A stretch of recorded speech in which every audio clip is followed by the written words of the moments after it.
தமிழ் மக்கள் அனைவருக்கும் வணக்கம். வாழ்க வளமுடன். நான் உங்கள் தரணிதாசன், பாரம்பரிய முறை ஜோதிடர் மற்றும் வாஸ்து ஆலோசகர். நம்ம சேனலை முதல் முறையாக பார்க்குறீங்க, சப்ஸ்கிரைப் பண்ணுங்க, பெல் பட்டனில் ஆல் ஆப்ஷன் ப்ரெஸ் பண்ணுங்க. இப்போ நம்ம விருச்சிக ராசிக்கு நம்ம ஆவணி மாத பலன் பற்றி இந்த வீடியோவில் விரிவாக பார்க்க போகிறோம்.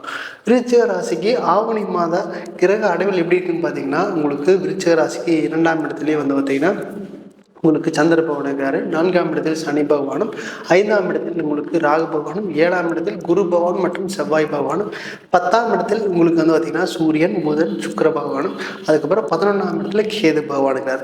இப்போ இந்த ஆவணி மாதம் இந்த கிரக அடையில் வச்சு தான் நம்ம பலனை பார்க்க போகிறோம். இப்போது உங்களுக்கு ராசியாதிபதியே 7ஆம் இடத்துல இருக்கார். அப்போது திருமணம் அப்படிங்கிறது இந்த காலகட்டத்தில் 100% நடக்கிறதுக்கான சந்தர்ப்பம் இருக்க போயிடுது. ஏன் அப்படின்னு கேட்டிங்கன்னா, உங்களுக்கு 5ஆம் இடத்து அதிபதியே உங்களுக்கு கம்பல்சரி 7ஆம் இடத்துல இருக்காரு. அப்போ இந்த 7ஆம் இடத்துல உங்களுக்கு 7ஆம் இடத்துலயே வந்து பார்த்தீங்கன்னா குரு பகவான், செவ்வாய் பகவான் இருக்காரு. அப்போ உங்க ராசியாதிபதி 7ல் தான் இருக்காரு, குரு பகவானும் 7ஆம் இடத்துல இருக்காரு. 5 வருஷமா திருமணம் பார்த்துட்டே இருக்கிறவங்க வரனே அமையலிங்க அப்படின்னு நினைச்சா இந்த காலகட்டத்தை 100% பவரால் அமையறதுக்கான சந்தர்ப்பம் இருக்க போகுது. ஏன் அப்படின்னு கேட்டீங்கன்னா, பார்த்து சடைஞ்சே போச்சுங்க. ஏன்னா உனக்கு இது வரைக்கும் பொண்ணே பார்க்கல, நீ ஏதோ ஒரு பொண்ணை முடிச்சுட்டு வா அப்படின்னு அப்பா சொல்லக்கூடிய தன்மை இருக்க போகுது. ஏன்னா உங்களுக்கு அந்த அளவுக்கு மன உடைச்சலை சந்திச்சிருப்பீங்க திருமண வாழ்க்கையில. ஏன்னா இது வரைக்கும் பார்த்து ரொம்ப டயர்டா இருப்பீங்க. நம்ம இது வரைக்கும் பார்க்கலையே, நமக்கு திருமணம் நடக்கலையே, ஒரு ஏக்கத்தோடய வாழ்றதுக்கான தன்மை இருக்கு. ஆனா இந்த காலகட்டத்தில் 7ஆம் இடத்துல குரு பகவான் வந்து உங்க ராசியவே பார்க்குறாரு.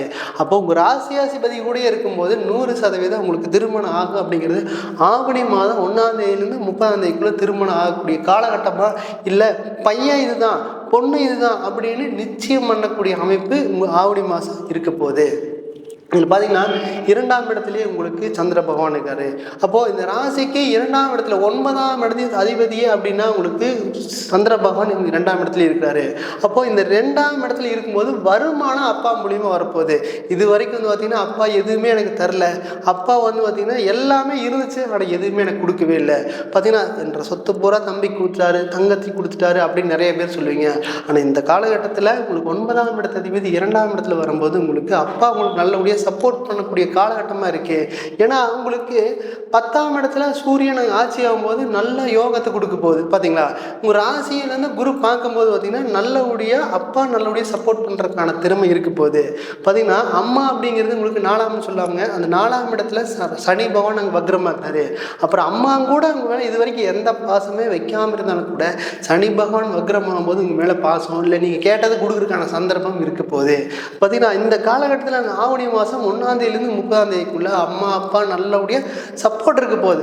அவங்களால என்ன உங்களுக்குலாம் ஆதாயம் ஆகக்கூடியது காலகட்டமாக இந்த காலகட்டம் இருக்க போகுது.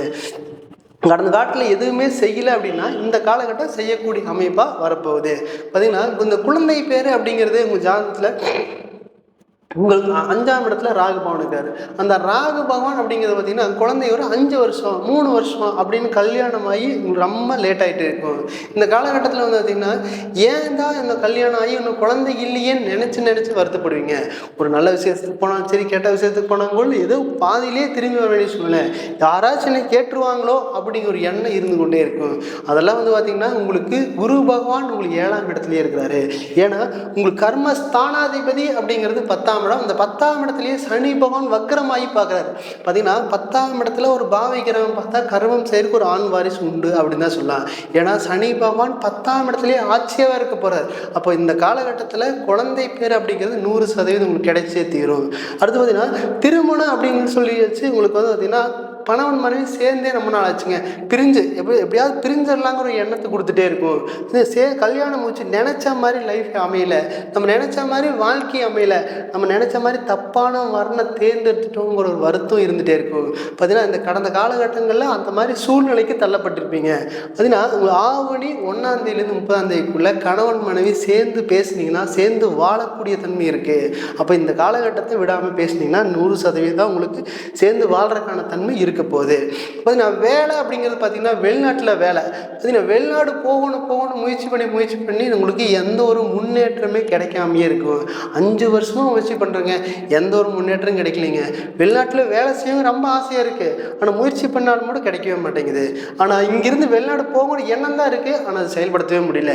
பாருங்கள், உங்களுக்கு சூரிய பகவான் 10ல் ஆட்சி ஆகிறார். அந்த ஆட்சி ஆகும் பொழுது 100% ஒரு பட்டம் பதவி உயர்வு வெளிநாட்டு பயணத்தை கொடுக்காம போகவே மாட்டார். அப்போ அந்த அளவுக்கு யோகத்தை பெறக்கூடிய சமயம் இருக்குது. ஏன்னா உங்களுக்கு குரு பகவான் ஒரு ராசியை பார்த்து கொண்டே இருக்கிறார். அப்போ நினைச்ச மாதிரி வாழக்கூடிய தன்மை ஆவணி மாதம் 1ஆம் தேதியிலேருந்து 30ஆம் தேதி இருக்க போகுது. பார்த்தீங்கன்னா உங்களுக்கு தொழிலுக்காக நிறைய கடன் வாங்கியிருப்பீங்க. அந்த கடன் பார்த்தீங்கன்னா கட்ட முடியாமல் அதிக வட்டிக்கு வாங்க வேண்டிய சூழ்நிலை இருக்குது. ஏன்னா ராசியாதிபதி 6 நிற்கும் போது தகுதிக்கு மீறின கடன் வாங்க வேண்டிய சூழ்நிலைக்கு தள்ளிப்பட்டிருப்பீங்க. இப்போ ராசியாதிபதி 7க்கு வந்துட்டாரு. அப்போ குருவானோட சேரும்போது கடன் அப்படிங்கிறது படிப்படியாக குறையறதுக்கான தன்மை இருக்க போகுது. ஏன்னா 10ஆம் இடத்துல உங்களுக்கு சூரிய பகவான் அங்கே ஆட்சி ஆகும்பொழுது பார்த்தீங்கன்னா உங்களுக்கு நிறைய லாபம் வரக்கூடிய காலகட்டமாக ஆவணி மாதம் 1ஆம் தேதியிலேருந்து 30ஆம் தேதி வரைக்கும் இருக்கு. ஏன்னா லாபஸ்தானத்தில் கேதுவான் இருந்தாலும் பார்த்தீங்கன்னா உங்களுக்கு லாபஸ்தானாதிபதி சூரியன் கொடுக்காரு பார்த்தீங்களா. அப்போ தொழில் மூலியமா வருமானம் வந்தே தீரும் அப்படிங்கிறத ரூல். ஏன் அப்படின்னு கேட்டிங்கன்னா உங்களுக்கு சனி பகவான் அப்படிங்கிறது தொழில் காரகன். அவர் அங்கே 4ஆம் இடத்துல வக்ரமாகி உங்களுக்கு 10ஆம் இடத்தை பார்க்குறாரு. அப்போ கடந்த காலகட்டத்தில் தொழிலுக்காக நிறைய நஷ்டப்பட்டிருந்தீங்கன்னா வரக்கூடிய ஆவணி மாதம் 1ஆம் தேதியிலேருந்து 30ஆம் தேதி வரைக்கும் வருமானம் வந்தே தீரும் அப்படிங்கிறத விதியே இருக்குது. அப்போ இது நல்லபடியாக இந்த காலகட்டத்தை பயன்படுத்திக்கங்க. அப்போ பார்த்தீங்கன்னா உங்கள் வெளிநாட்டில் வேலை இழந்து வேலை தேடி இருப்பீங்க பார்த்தீங்களா. அப்போது இந்த காலகட்டத்தில் 11ல் கேது பவனுக்கு அப்போ வெளிநாட்டில் நிறைய பேர் வேலை இழந்துட்டு தேடிட்டே இருப்பீங்க. ஆனால் இது கிடைச்சிருக்கான சந்தர்ப்பமே இல்லை. ஏன்னா அது கிடைக்காம நிறைய பேர் மன உளைச்சலுக்கு ஆளாகி இந்தியாவே திரும்பி வந்துடலாமா, இல்லை நம்ம தனியாக இருக்கிறோமே ஃபேமிலி கூட்டிகிட்டு போயிடலாமா, நான் ஃபேமிலியோடு போய் இந்தியாவே செட்டில் வேறு ஏதாவது வேலையை பார்த்துக்கலாமாங்கிற ஒரு எண்ணத்தை கொடுக்கும். அது இந்த காலகட்டத்தில் உங்களுக்கு சனி பகவான் லாபஸ்தானாதிபதி 11ஆம் அதிபதி கூட உங்களுக்கு சூரிய பகவான் சேர்றாரு. அப்போ இந்த காலகட்டத்தில் 100% உங்களுக்கு வெளிநாட்டில் வேலை கிடைச்சே தீரும் அப்படிங்கிறத விதியே வருது. ஏன்னா சனி பகவான் உங்களுக்கு நல்ல இடத்துலேருந்து 4ஆம் இடத்துலேருந்து 10ஆம் இடத்தையும் பார்க்குறாரு. அப்போ வெளிநாட்டில் வேலை அப்படிங்கிறது 100% கன்ஃபார்ம். அப்போ உங்களுக்கு பார்த்தீங்கன்னா இந்த 4ஆம் இடத்துல உங்களுக்கு சனி பகவான் வக்ரம் ஆகும் பொழுது இட சம்மந்தமான விஷயம் உங்களுக்கு சப்போர்ட்டே செஞ்சுருக்காதுங்க. ஒரு இடத்த வாங்கியிருப்பீங்க, அந்த இடத்துல பார்த்தீங்கன்னா உங்களுக்கு நிறைய வாங்கினதுக்கப்புறமா தெரியும் அது புறம்போக்கு நிலமாக இருக்குது, இல்லை பட்டா பூமிக்குள்ளே வாங்கியிருப்பீங்க. அந்த இடம்ங்கிறது பார்த்தீங்கன்னா உங்களுக்கு 100% சப்போர்ட் பண்ணுறதுக்கான வாய்ப்பு மிக குறைவாகவே இருந்திருக்கும். அந்த இடம் பார்த்தீங்கன்னா உங்களுக்கு சனிவான் வக்ரம் ஆகிறதுக்கு முன்னாடி வாங்கியிருப்பீங்க. இப்போ அது வித்தரலாம் அப்படிங்கிற எண்ணம் வந்திருக்கு, அது போகிறதுக்கான வாய்ப்பு மிக குறைவாகவே இருக்கும். பார்த்தீங்கன்னா உங்களுக்கு சூரிய பகவான் அங்கே ஆட்சியாகும் பொழுது அந்த 4ஆம் இடத்தை பார்ப்பார். அப்போ 4ஆம் இடத்தை பார்க்கும் பொழுது உங்களுக்கு அந்த இடம் சம்மந்தமான விஷயம் உங்களுக்கு நல்ல முன்னேற்றத்தை கொடுக்க போகுது. பார்த்தீங்கன்னா இது வரைக்கும் இன்வெஸ்ட்மெண்ட்டு எதுவுமே இல்லைங்க அப்படின்னு நினச்சிங்கன்னா இது உண்மையில் நல்ல விலைக்கு விற்கக்கூடிய அமைப்பு இந்த ஆவணி மாதம் 1ஆம் தேதியிலிருந்து 30ஆம் தேதி வரைக்கும் இருக்க போகுது. இது நல்லபடியாக பயன்படுத்தினா மட்டும் சரி. இதெல்லாம் பார்த்தீங்கன்னா ஒவ்வொருத்தருடைய விருச்சிக ராசிக்கு பார்த்தீங்கன்னா கோச்சார பலன் மட்டும்தான். ஒவ்வொருத்தருடைய ஜனன காலத்து திசாபுத்திக்கு தகுந்தால் போல் பலன்கள் பார்த்தீங்கன்னா சின்ன வித்தியாசங்கள் வரும்.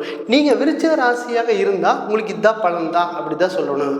பார்த்தீங்கன்னா உங்களுக்கு ஜாதகம் பார்க்க விரும்பினால் கீழே கொடுக்கப்பட்டவுடனே தொடர்பு கொள்ளலாம். நான் உங்களிடமிருந்து விடைபெறுவது தரணிதாசன், பாரம்பரிய முறை ஜோதிடர் மற்றும் வாஸ்து ஆலோசகர். நன்றி, வணக்கம்.